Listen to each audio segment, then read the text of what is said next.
और आज हम जिस मूवी का एक्सप्लेनेशन करने वाले हैं उस मूवी का नाम है अला वेंकटपुरमलु, जो अल्लू अर्जुन की अब तक की सबसे बेस्ट मूवी है और इसकी IMDb रेटिंग है 7.1 और इसने बॉक्स ऑफिस पर आज तक सबसे हाईएस्ट कलेक्शन किया है। और इस मूवी के मेन कैरेक्टर कुछ ऐसे हैं: अल्लू अर्जुन जो कि बने हैं बंटू, पूजा हेगड़े जो है अमूल्या, वाल्मीकि जो है बंटू के फादर, रामचंद्र जो है बहुत बड़े बिजनेसमैन, राज जो है son of Ramchandra, Anant father of Ramchandra, Yashoda जो है राज की मदर, और नंदनी नेफ्यू ऑफ यशोदा, और अपाला नायडू जो है इस पिक्चर में बने हैं विलन। इस मूवी की स्टार्टिंग हॉस्पिटल से होती है। हॉस्पिटल में 2 बच्चों की डिलीवरी होती है। वाल्मीकि वहाँ जाता है जो मिडिल क्लास है और अपनी ज़िंदगी से परेशान है और उसे अमीरों से चिढ़ मचती है। वो रामचंद्र से चिढ़ता है क्योंकि दोनों ने एक साथ शुरुआत की थी पर रामचंद्र बहुत आगे निकल गया है और वाल्मीकि उसके यहाँ बस एक वर्कर रह गया है।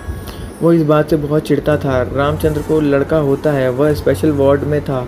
वाल्मीकि को भी लड़का होता है और उसे काफ़ी जलन मचती है रामचंद्र से।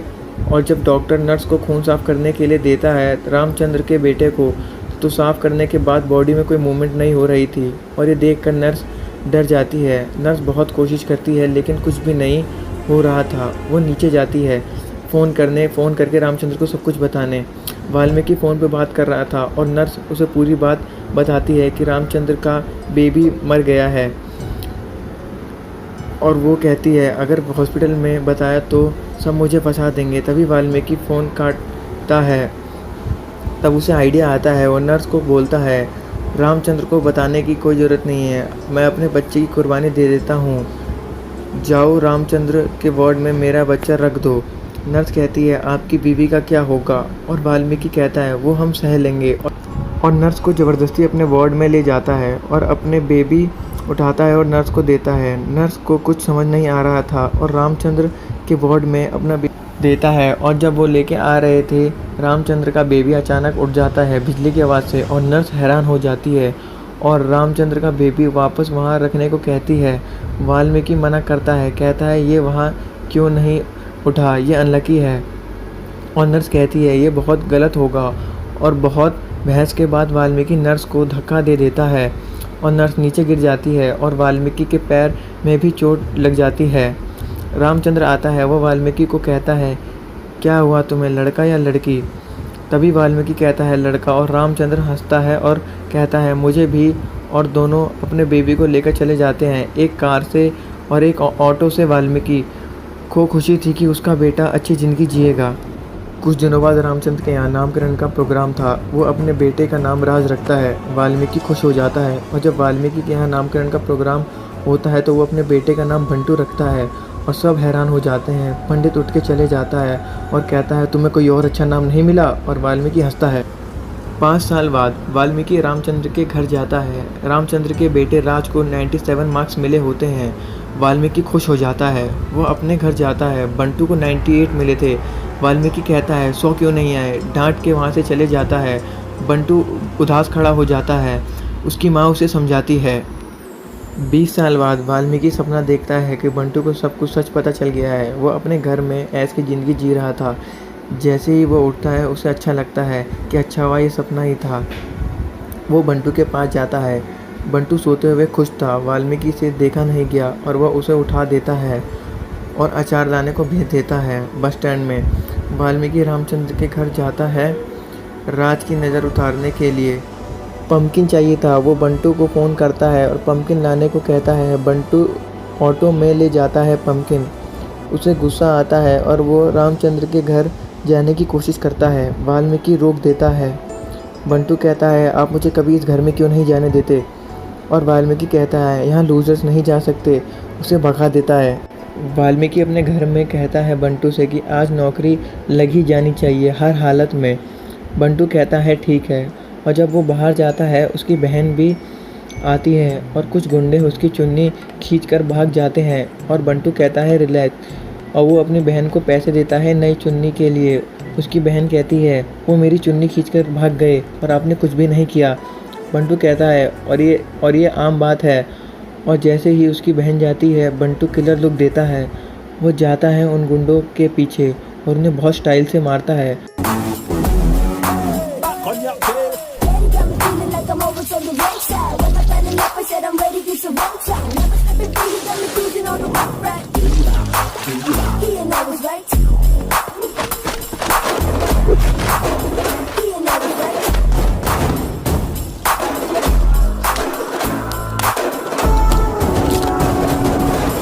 और चुन्नी लाता है। और जब वो इंटरव्यू में जाता है, रेड्डी सर खुश होते हैं और कहते हैं तुम इस टूर ट्रैवल्स में काम क्यों करना चाहते हो। बंटू कहता है मुझे अपने पापा से दूर रहना है। और रेड्डी कहता है क्यों।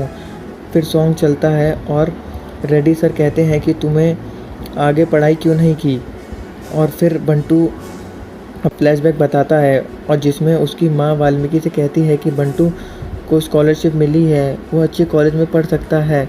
और वाल्मीकि मना कर देता है, कहता है हम मिडिल क्लास हैं, हमें ये सब नहीं करवा सकते। उसे नौकरी करने को कहता है। और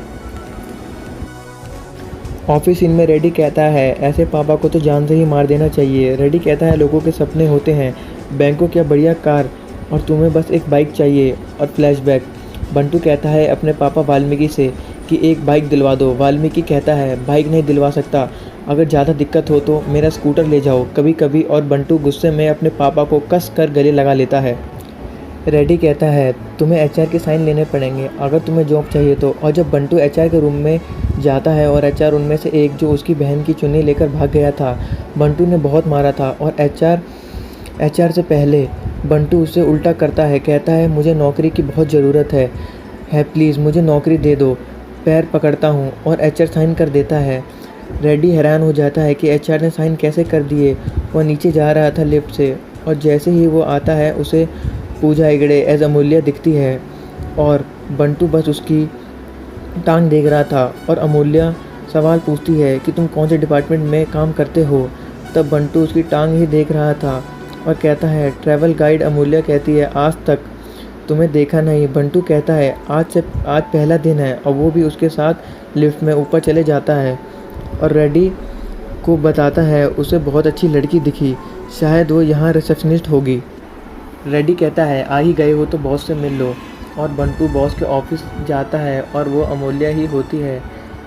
ये देखकर बंटू हैरान हो जाता है कि उसकी टांगों को ही देख रहा था। और पूजा हेगड़े उसे टूरिस्ट गाइड में बहुत दूर भेज देती है, रेगिस्तान में, जहाँ बिना पानी के पंछी भी मर रहे होते हैं। और बंटू कहता है यहाँ कपल क्यों आते हैं। और रात को कपल एक दूसरे को प्रपोज कर रहे होते हैं। और बंटू कहता है कोई और बात कर लो, मैं बोर हो गया हूँ। और वो कपल टेंट में जाते हैं और बंटू अमूल्य को बोलता है मैडम आपने कहाँ भेज दिया, कहीं और भेज दीजिए। और टेंट हिलने लग जाता है और रस्सी कील से निकल रही थी और बंटू रोकता है और ये बात अमूल्य को बताता है। और अमूल्य कहती है ठीक है कहीं और भेजती हूँ। और इस बार उसे बर्फीली जगह पे भेज देती है और वहाँ भी कपल रोमांस कर रहे थे। उसे रोकने के लिए बंटू रस्सी लगाता है और उन्हें बर्फ़ में कैसे चढ़ना है वो बताता है। जिस तरीके से वो बता रहा था ऐसा लग रहा था कि वो डांस कर रहा हो। कपल उसकी वीडियो बनाते हैं और बंटू रुक जाता है। कपल कहता है रुक क्यों गए, तुम अच्छा डांस कर रहे थे, तुम वायरल हो जाओगे। और बंटू अमूल्य को फ़ोन कर रहा था और कहता है मैडम वापस बुला लो या मैं ऑफिस के किसी कोने में पड़ा रहूँगा, आपकी टांग नहीं देखूँगा, प्लीज़ वापस बुला लीजिए, यह मुझे वायरल कर देंगे। अमूल्य हंसती है और वापस बुला लेती है। उसके बाद वाल्मीकि हॉस्पिटल जाता है और नर्स को देखता है जिसने उसे 25 साल पहले धक्का देकर गिरा दिया था। और जब नर्स कोमा में चली गई और वाल्मीकि कहता है मैं तुम्हारे लिए 25 साल से एप्पल ला रहा हूँ और तुम्हारा सारा खर्चा रामचंद्र उठा रहा है। और जैसे ही वो जा रहा था वैसे ही नर्स उसका हाथ पकड़ लेती है और वाल्मीकि डर जाता है। वैसे ही नर्स को दौरे पड़ने लगते हैं और डॉक्टर आते हैं और कहते हैं ये तो आम बात है, इन्हें दौरे तो पड़ते ही रहते हैं। और वाल्मीकि कहता है इसे कभी होश तो नहीं आएगा ना। डॉक्टर कहता है मुश्किल है और वाल्मीकि खुश हो जाता है और वहाँ से चले जाता है। अमूल्य बॉक्सिंग कर रही थी और बंटू की टांगों से नज़र ही नहीं हट रही थी। और अमूल्य कहती है तुम बहुत बदमाश हो। और बंटू कहता है मैडम अब आप मत शुरू हो जाइए, वैसे भी मुझे ताना मारने के लिए मेरे पापा बहुत हैं।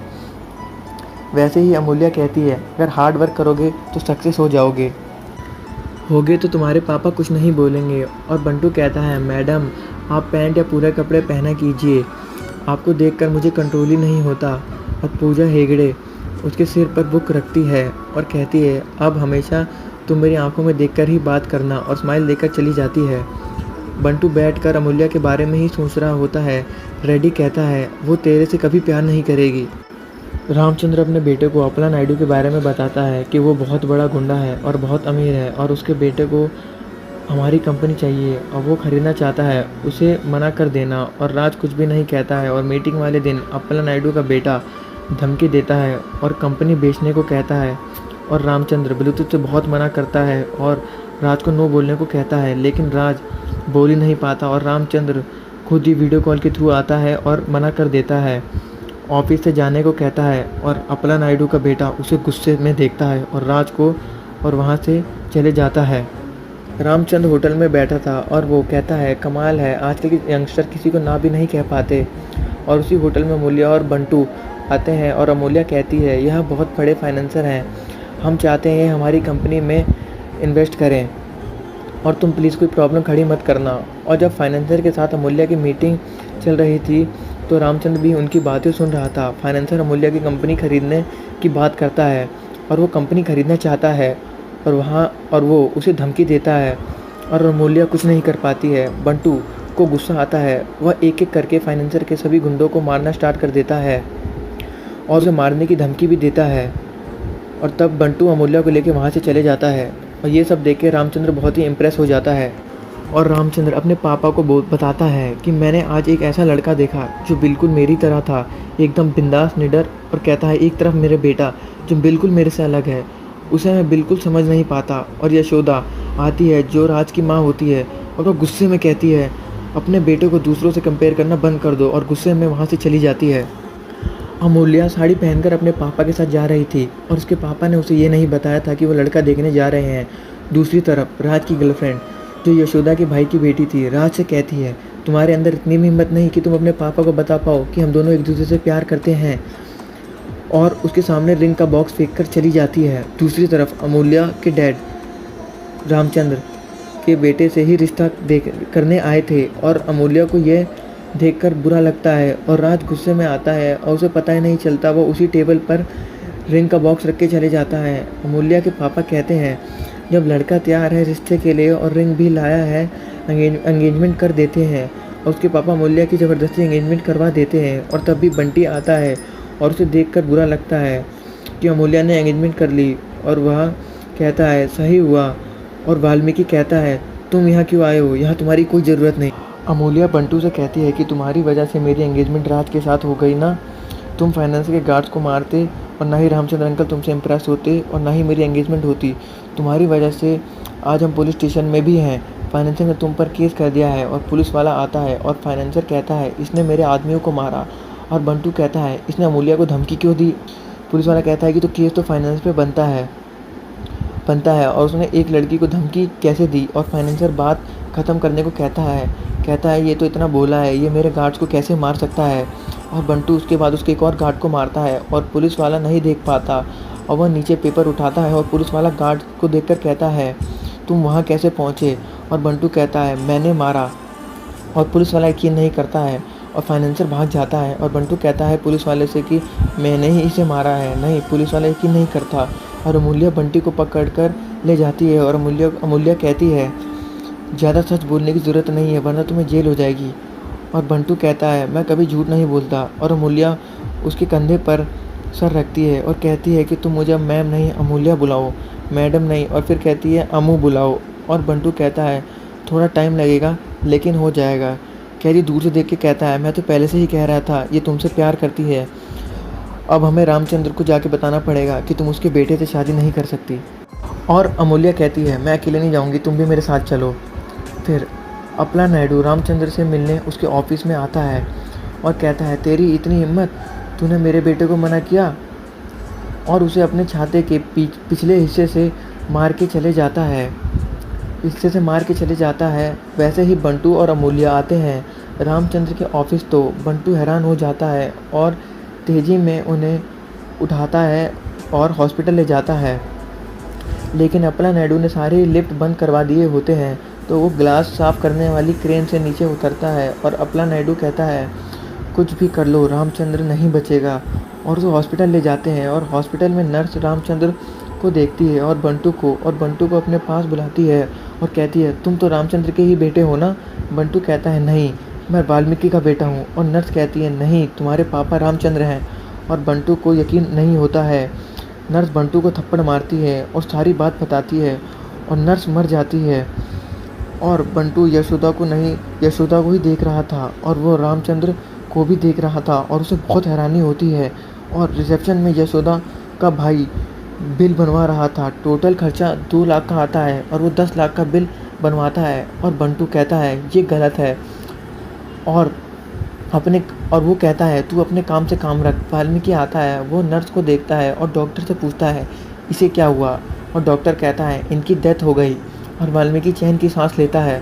और बंटू गुस्से में कहता है, आप जानते थे इसे? और वाल्मीकि कहता है, नहीं। और वाल्मीकि रामचंद्र को कहता है, सही हुआ उसके साथ, ऐसा ही होना चाहिए था।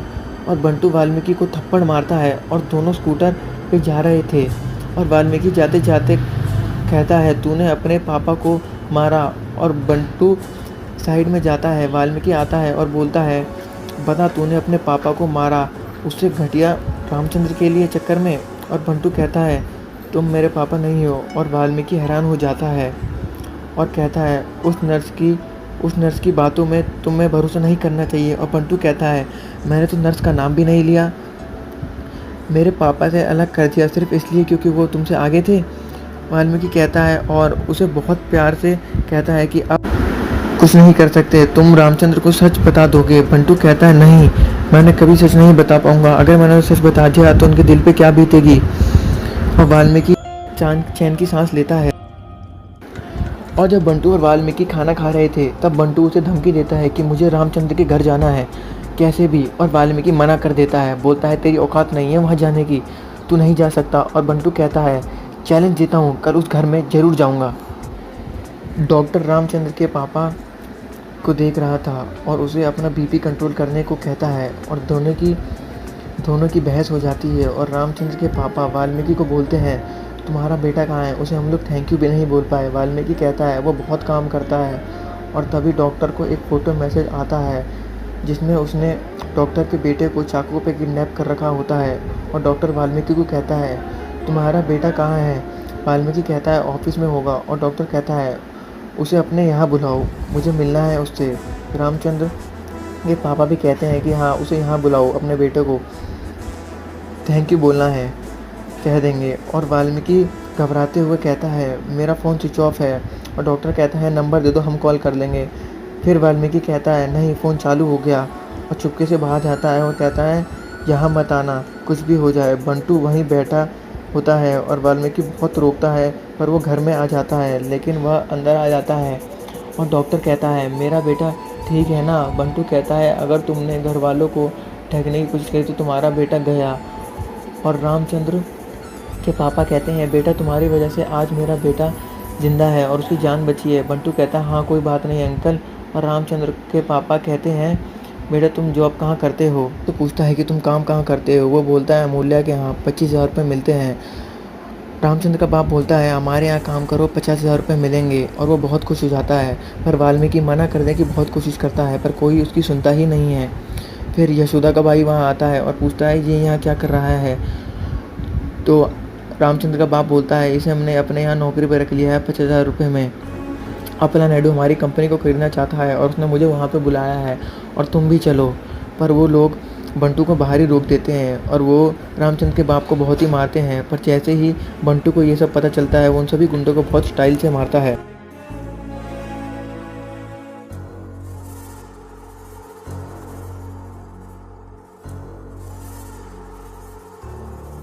फिर रामचंद्र का बाप उसे थैंक यू बोलता है। फिर बंटी अपला नायडू के साथ मजाक करता है और उसका बेटा उसे मारने की सोचता है पर अपला नायडू मना कर देता है। अमूल्य से बंटू रोमांस कर रहा था और अमूल्य के पापा देख रहे थे और अमूल्य उसे हटा रही थी। तभी वहाँ वही पुलिस वाला आता है और कहता है, तुम रामचंद्र के घर में कैसे? और अमूल्य आती है और रोमांस करती है और चली जाती है। और नंदिनी आती है जो रामचंद्र की नेफ्यू थी और वो वहाँ भी बंटी से फ्लर्टिंग करती है और चली जाती है। और पुलिस वाला देखता रहता है और कहता है तुमने इतनी अमीर लड़कियों को कैसे पटाया है और दोनों को एक साथ मैनेज भी कर रहे हो। बंटू कहता है मैनेज करना पड़ता है। और चलते चलते पुलिस वाला कहता है तुम यहाँ क्या कर रहे हो। बंटू कहता है मैं यहाँ जॉब करता हूँ। पुलिस वाला कहता है जॉब तुम्हें कैसे मिल गई। बंटू कहता है जॉब तो बहाना है, बस मुझे अपने पापा से मिलना है। और पुलिस वाला इस बात को मजाक में ले लेता है तो रामचंद्र को कहता है सर एसपी साहब आए थे आप पे जिसने अटैक किया उसकी इन्वेस्टिगेशन करने के लिए। और रामचंद्र कहता है कोई फ़ायदा नहीं है, लेकिन तुम बहुत अच्छे हो, फिर जान बचाई, थैंक यू। बंटू कहता है कि आपकी जान को आगे भी खतरा हो सकता है। रामचंद्र कहता है मुझे अपनों से ही खतरा है। यशोदा का भाई अपना नायडू से मिला हुआ है, मैं ये बात जानता हूँ, लेकिन यशोदा के चक्कर में कभी नहीं कही है। पता है मैं अपने अंदर ही रखता हूँ, पर पता नहीं आज तुमसे मैंने कैसे बोल दी। बंटू से कहते हैं प्लीज़ तुम ये बात किसी को मत बताना, तुम यहाँ से चले जाओ। फिर वाल्मीकि कहता है तुम यहाँ से चले जाओ, पर बंटू उसे भगा देता है। और बंटू आनंद को बताता है कि यशोदा के भाई ने हॉस्पिटल के बिल में भी घपलेबाजी करी थी। और आनंद अपनी छड़ी से उसे मारने लगता है। तभी यशोदा वहाँ पे आ जाती है और कहती है तुम मेरे भाई को क्यों मार रहे हो। तो आनंद उसे सारी बात बताता है और यशोदा कहती है कि क्या ये झूठ नहीं बोलता, तो तुम इसे साबित करो। तो बंटू रामचंद्र की बात बता देता है कि उसे भी बात काफ़ी सालों से पता है, पर उसने तुम्हारे चलते ये बात किसी को नहीं बताई है। रामचंद्र कहता है तुमने छोटी सी सच साबित करने की बात के लिए हमारा पूरा रिश्ता बर्बाद कर दिया है। पर फिर बंटू कहता है कि असली रिश्ता वही है जिसमें कोई चीज़ किसी से ना छुपे। फिर वो वहाँ से चले जाता है। फिर रामचंद्र शाम को अपनी बीवी से माफ़ी मांगता है, कहता है कि मुझे बात पता थी, मुझे तुम्हें बात पहले बता देनी चाहिए थी। और उसकी बीवी कहती है गलती मेरी भी है, मुझे भी अपने भाई को इतनी छूट नहीं देनी चाहिए थी। और ये आखिरी मीटिंग होती है रामचंद्र की कंपनी को बेचने को लेकर। सारे बोर्ड मेंबर थे और रामचंद्र अपने पापा आनंद को कहता है कि मुझे मीटिंग में जाना पड़ेगा, राज ये सब हैंडल नहीं कर पाएगा। और जैसे ही रामचंद्र खड़े होने लगता है तो उसके पैरों में दर्द होने लगता है। तभी राज कहता है कि पापा आप उस मीटिंग में नहीं जा पाएंगे, हमें किसी और को ढूंढना पड़ेगा जो उस मीटिंग को अच्छे से हैंडल कर पाए। तभी वो बंटू को फ़ोन करता है। बंटू ऑफिस जाता है और रेड कोट पहनता है और बिल्कुल स्टाइल में एंट्री करता है। और सब हैरान हो जाते हैं कि ये यहाँ कर क्या रहा है। वो सबको एक परमिशन लेटर दिखाता है और जो कोई भी कुछ बोल रहा था वो उसे गाना सुनाता और चुप करा देता था। और मीटिंग स्टार्ट ही नहीं होती थी और अपना नायडू के बेटे को गुस्सा आ जाता है और वो कहता है ये सब यहाँ चल क्या रहा है। और वो सेलिंग पेपर दिखाता है और बंटू वो सेलिंग पेपर फाड़ देता है। मीटिंग ख़त्म हो जाती है और फिर आनंद बहुत बड़ी पार्टी देता है और फिल्म सॉन्ग चलता है। और यशोदा अमूल्य को बंटू के साथ रोमांस करते हुए पकड़ लेती है। वाल्मीकि कहता है मेरा बेटा बहुत घटिया है, जहाँ नौकरी करी वहीं पर ये सब। और वाल्मीकि सबसे माफ़ी मांगता है और कहता है मेरा लड़का यहाँ काम करने के लायक नहीं है, और खींचते हुए बाहर ले जाता है। और वाल्मीकि कहता है देखा मैंने कहा था ना तू इस घर के लायक नहीं है, तू एक लूज़र है, लूज़र। और अमूल्य और बंटी को कहती है कि सॉरी मेरी वजह से तुम्हें इतना सुनना पड़ा, तुम अच्छे लड़के हो लेकिन तुम्हारे पापा तुम्हें कुछ ज़्यादा ही गलत समझते हैं। और तभी बंटू सच्चाई बताने का फ़ैसला करता है और वो अमूल्य को सब कुछ सच सच बता देता है कि वो मेरे पापा नहीं है। अमूल्य तभी गाड़ी रोकती है। अमूल्य और बंटी बैठे होते हैं। अमूल्य कहती है तुम रामचंद्र अंकल को सच क्यों नहीं बता देते। और बंटू कहता है मैं नहीं बता सकता, खुद ही सोचो, मुझे इतना बड़ा झटका लगा है तो उन्हें कितना बड़ा झटका लगेगा, झेल नहीं पाएंगे। और अमूल्य कहती है अब तो तुम उस घर में भी नहीं जा सकते। बंटू कहता है कि जब तक मैं वहाँ रहा उतने दिन मेरे लिए काफ़ी हैं। और तभी अपना नायडू का फ़ोन रामचंद्र को आता है। वो धमकी देता है कि तुम्हारी भतीजी मेरे पास है, मैंने उसे किडनैप कर रखा है, तुरंत पेपर पर साइन करो और उन्हें मेरे पास लेकर आओ। और यशोदा का भाई बहुत ही डर जाता है। और तभी रामचंद्र बिना कुछ सोचे साइन कर देता है और पेपर को उसके पास ले जाने लगता है। कितनी बड़ी गलती की और वो माफ़ी मांगता है और रामचंद्र मना करता है, कहता है वो हमारी भी बेटी है। और यशोदा का भाई कहता है वहाँ जाना खतरे से खाली नहीं है और वहाँ जो भी जाएगा वो मारा जाएगा। तभी राज कहता है वहाँ मैं जाऊँगा। वाल्मीकि मना करता है कि तुम क्यों जाओगे, वहाँ जान का खतरा हो सकता है। राज कहता है मैंने बहुत ही गलत काम करे हैं, मैंने ड्रग्स लिए हैं, मैंने ड्रिंक्स लिए हैं, मैं ही जाऊँगा। वाल्मीकि कहता है तुम नहीं जाओगे। राज कहता है तुम ये बोलने वाले कौन हो, और वो वहाँ से चले जाता है। तभी वाल्मीकि डर के मारे बंटू को फ़ोन लगा देता है और जब राज वहाँ पहुँचता है तो देखता है कि सभी लोग पहले ही पिटे हुए हैं। और अपना नायडू का एक आदमी उसे बताता है कि तुमसे पहले बंटू आया और सबको मार के चला गया।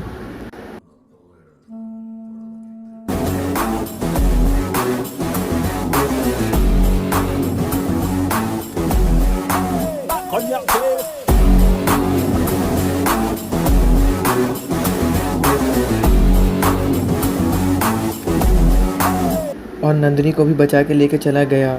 और राज अपना नायडू को हॉस्पिटल लेके जाता है। फिर आनंद वाल्मीकि को रोकता है और कहता है, सच बताओ बंटू रामचंद्र का ही बेटा है ना? रामचंद्र हैरान हो जाता है और आनंद कहता है, उस दिन मैंने तुम्हारी और नर्स की बात सुन ली थी। मैं देखना चाहता था कि बंटू क्या करेगा और बंटू ने समझदारी से फैसला लिया।